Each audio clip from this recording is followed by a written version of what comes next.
So hi folks, I just want to do a quick video on measuring grass sugars, the sugars in grasses, especially in the context of this time of year in the middle of the summer and you want to conserve silage. It's important that sugar levels are high enough to support the acid forming bacteria in the silage so that the silage gets a good preservation.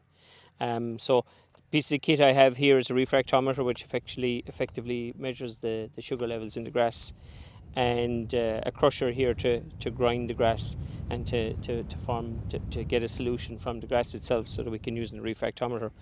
But the first thing that's important is that we get a representative sample of the sward, so that we're not taking it just from one clump which might have a slightly different sugar level in it. So the first thing we're going to do is just to take a representative sample, and generally what you do is you just maybe walk the diagonal of the paddock. Again, all I'm using here is going to be a scissors and a bucket just to collect the grass. So I'm going to start walking, and just maybe every 10 yards or every 10 steps I'm going to take a sample of grass and place it in the bucket. The important thing is when you're taking the sample of the grass that it is the height that you're going to be cutting to. So whatever height your mower is cutting to, or your contractor's mower is cutting to, that should be the height that you should take the sample from. Okay.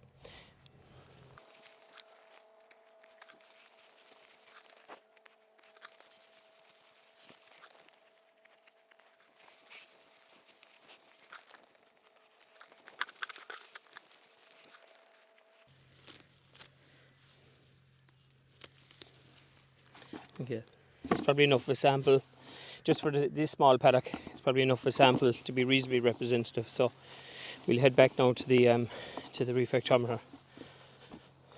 Okay, so we have a good size sample of grass here now from the paddock, and again it's over and above what we need. So while it's a good representation of what's of the grass across the paddock, we need to mix this up properly now, again, just to make sure that neither of the clumps will actually dominate the sample.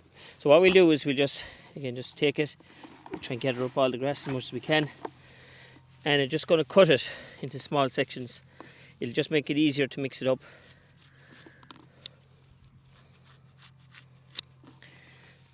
And again, to get all parts of it, including the more stemmy parts, the leafy parts.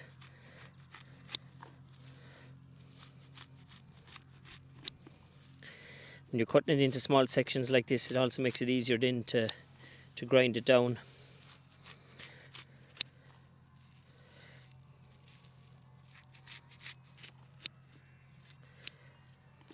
Okay, this is all nicely chopped. We'll just mix it all up.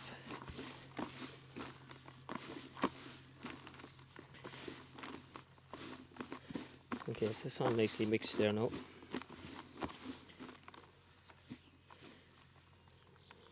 Okay, so now we're just going to take out the refractometer and just have it ready.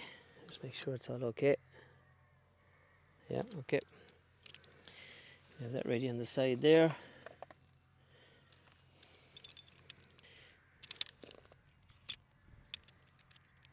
Now it's just picking up, getting bits at random.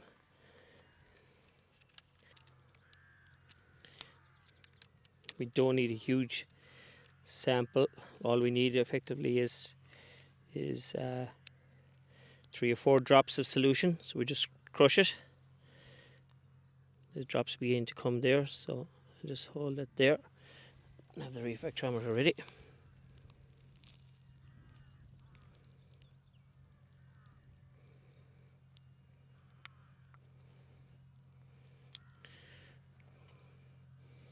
Possibly could have put maybe a bit more grass into it, just to get a few more drops in, but it's probably enough just to cover the plate there.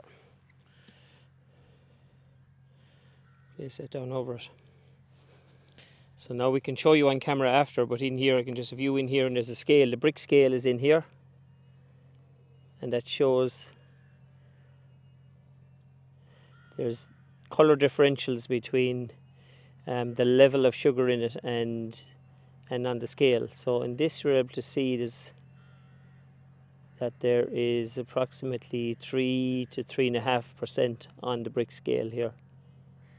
Okay, so in the context of the level of sugar, that's just about okay For harvesting, you probably would like it to be higher, you know, that it would be over probably 3.5%. But if you had to cut because of weather conditions or so, that would be okay to cut at the moment, the way it is at the moment.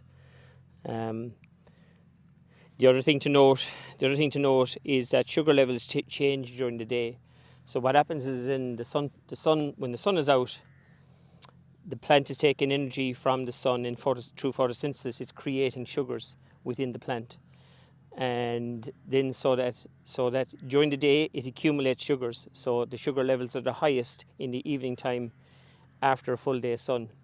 And then at night time when the sun goes down, it starts to use up those sugars to continue growth. And that's the natural daily cycle for sugar levels in grass. So the highest level is in the evening time, we'll say 6-7 o'clock in the evening.